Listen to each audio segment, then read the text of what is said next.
Hi dear friends, എല്ലാവർക്കും നമസ്കാരം. ഇന്നത്തെ നമ്മുടെ സ്പെഷ്യൽ നല്ല സോഫ്റ്റ് ഗോതമ്പ് പുട്ടാണ്.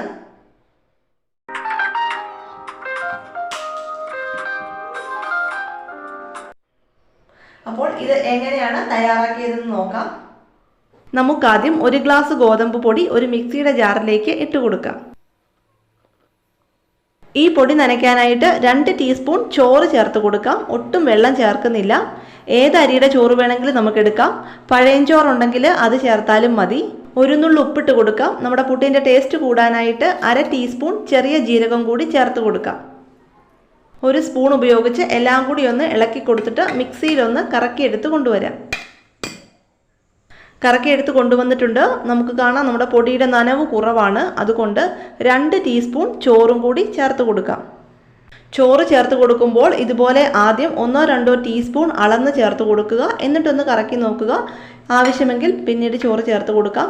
ആദ്യമേ തന്നെ നമ്മൾ ഒരുപാട് ചോറ് ചേർത്ത് കൊടുത്താൽ നമ്മുടെ പൊടി വല്ലാതെ കുതിർന്ന് കട്ടയായി പോകും. ചോറ് നന്നായിട്ടൊന്ന് മിക്സ് ചെയ്ത് കൊടുത്തിട്ടുണ്ട്. ഇനി നമുക്ക് ഇതൊന്നുകൂടി ഒന്ന് മിക്സിയിൽ കറക്കിയിട്ട് കൊണ്ടുവരാം. പൊടി ഒട്ടും കട്ടകെട്ടാതെ പാകത്തിനുള്ള നനവിലാണ് കിട്ടിയിരിക്കുന്നത്. ഇനി സംശയം ഉണ്ടെങ്കിൽ ഇതുപോലെ കുറച്ച് കയ്യിലെടുത്തിട്ടൊന്ന് പ്രസ് ചെയ്ത് നോക്കിയാൽ മതി. ഒരു കുറ്റി പുട്ടിനുള്ള പൊടിയാണ് നമ്മൾ റെഡിയാക്കി എടുത്തത്. നമുക്കിതൊരു പാത്രത്തിലേക്ക് മാറ്റാം. ഇനി സാധാരണ പുട്ട് തയ്യാറാക്കുന്ന പോലെ തന്നെ പുട്ടുകുറ്റിയിൽ ചില്ലിട്ടിട്ട് കുറച്ച് തേങ്ങയിട്ട് കൊടുക്കാം.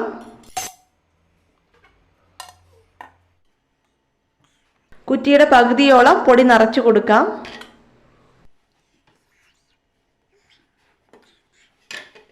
നടുവിൽ കുറച്ച് തേങ്ങയും കൂടി ഇട്ട് കൊടുക്കണം.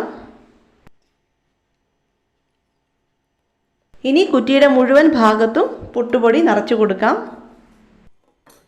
ഒരു കുറ്റി പുട്ടുണ്ടാക്കാൻ 1 ഗ്ലാസ് ഗോതമ്പ് പൊടി എന്ന കണക്കിലായിരുന്നു നമ്മൾ എടുത്തിരുന്നത്. അത്രയും മതി. കറക്റ്റായിട്ട് നമുക്ക് ഒരു കുറ്റി നിറയെ കിട്ടിയിട്ടുണ്ട്. ഒട്ടും തന്നെ പൊടി മിച്ചം വന്നിട്ടുമില്ല. അവസാനമായിട്ട് കുറച്ച് തേങ്ങയും കൂടി ഇട്ട് കൊടുക്കാം. എന്നിട്ട് ഇതുപോലെ ഒന്ന് തട്ടി കൊടുക്കണം.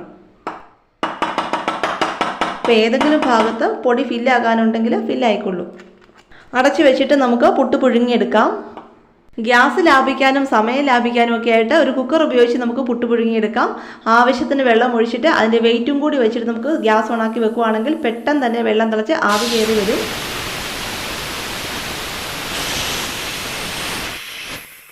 നമുക്ക് കാണാം പെട്ടെന്ന് ആവി കയറി വരുന്നതായിട്ട്. 5-6 മിനിറ്റ് മതി നമ്മുടെ പുട്ട് വെന്ത് കിട്ടാനായിട്ട്.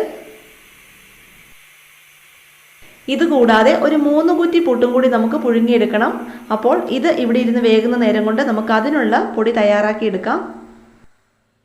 ആദ്യം ചെയ്തതുപോലെ തന്നെ 1 ഗ്ലാസ് പുട്ടിന് 1 ഗ്ലാസ് പൊടി എന്ന രീതിയിൽ എടുക്കുക. പിന്നെ ചോറും ഉപ്പും ജീരകവും ഒക്കെ ചേർത്ത് കൊടുത്തങ്ങ് കറക്കി എടുത്താൽ മതി. ഇതിലേക്ക് 4 ടീസ്പൂൺ ചോറ് ചേർത്ത് കൊടുക്കാം. ഒരു തവണ ഉണ്ടാക്കിയപ്പോൾ നമുക്ക് ചേർക്കേണ്ട ചോറിൻ്റെ അളവ് മനസ്സിലായി. ഏത് അരിയുടെ ചോറാണോ എടുക്കുന്നത് അതനുസരിച്ച് എടുക്കുന്ന അളവിൽ 1-2 ടീസ്പൂണിൻ്റെ വ്യത്യാസം വരും കേട്ടോ. പെട്ടെന്ന് 3-4 കുറ്റി പുട്ടൊക്കെ തയ്യാറാക്കേണ്ടി വരുമ്പോൾ എത്ര അളവിൽ പൊടി വേണമെന്നൊരു കൺഫ്യൂഷൻ ആണെങ്കിൽ ഇതുപോലെ ഒരു ഗ്ലാസ്സിലങ്ങ് അളന്നെടുത്താൽ മാത്രം മതി. പുട്ടുപൊടിയെല്ലാം തയ്യാറാക്കിയപ്പോഴേക്കും നമ്മൾ ആദ്യം വെച്ച നമ്മുടെ പുട്ട് വെന്തിട്ടുണ്ട്. നമുക്കിനി എടുത്ത് മറ്റൊരു പാത്രത്തിലേക്ക് കുത്തിയിടാം.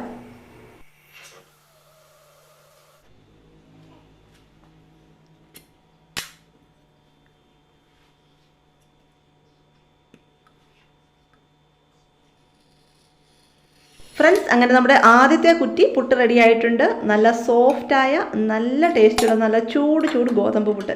ഇവിടെ എല്ലാം നല്ല ഒരു സ്മെല്ലാണ്. നമുക്കറിയാം ഗോതമ്പ് പുട്ടിൻ്റെ ഒരു പ്രത്യേക സ്മെല്ലാണ്. പിന്നെ ജീരകവും കൂടി ചേർക്കുമ്പോൾ നല്ലൊരു ടേസ്റ്റും കൂടി കിട്ടും. അപ്പോൾ ബാക്കിയുള്ള പുട്ടും കൂടി നമുക്ക് പെട്ടെന്ന് പുഴുങ്ങിയെടുക്കാം.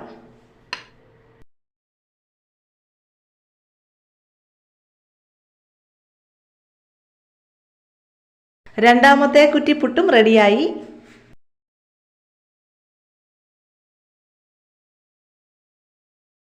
മൂന്നാമത്തെ കുറ്റിപ്പുട്ടും പുഴുങ്ങിയെടുത്തിട്ടുണ്ട്.